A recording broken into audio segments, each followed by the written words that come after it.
নেদারল্যান্ডসের জয়ের জন্য যখন দরকার ৩৬ বলে ৫৬ রান, হাতে ছিল ৭ উইকেট। ওভার প্রতি দরকার রান খুব একটা বেশি ছিল না।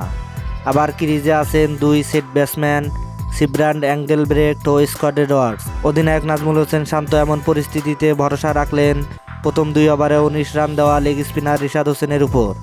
রিশাদও তার প্রতিদান দিলেন। ইনিংসের ১৫তম ওভারে প্রথম ৩ বলে রিশাদ দিয়েছিলেন ৭ রান। তবে এর পরের ৩ বলের মধ্যে ফিরিয়েছেন অ্যাঙ্গেলব্রেক্ট ও বাজডি লিডকে। কাল তাতে মূলত ঘুরে যায় ম্যাচের ভাগ্য। রিশাদের পরের ওভারে আবারও উইকেট পান একটি। বিশ্বকাপে ৩ ম্যাচে রিশাদ এখন পর্যন্ত নিয়েছেন ৭ উইকেট। প্রতি ম্যাচেই দলের চাহিদা মিটিয়েছেন, তবু আরও উন্নতি করতে চান রিশাদ।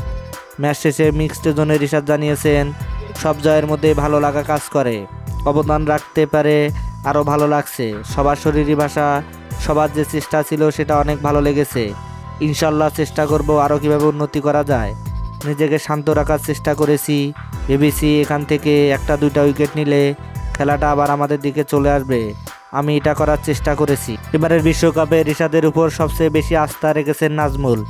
যখন উইকেটের প্রয়োজন হয়েছে রিশাদকে ডেকেছেন। ডেথ ওভারেও রিশাদকে ব্যবহার করেছেন। কালকেও রিশাদের প্রতি নাজমুলের সেই ভরসা ছিল। শান্ত ভাই আমাকে বলেছেন, তুই পারবি, চেষ্টা কর, বাকিটা আল্লাহর ইচ্ছা। যখনই বোলিংয়ে আসি চিন্তা করি দলকে কি দেওয়া যায়, উইকেট দিয়ে হোক কিংবা ডট বল দিয়ে হোক, চেষ্টা করেছি শুধু, বাকিটা আল্লাহ দিয়েছেন। হ্যাঁ দর্শক, আপনি রিশাদের এমন চিন্তাধারাকে কেমন চোখে দেখছেন? তাহলে অবশ্যই আপনার মূল্যবান মতামত কমেন্ট বক্সে জানিয়ে দিবেন। ধন্যবাদ। আল্লাহ হাফেজ।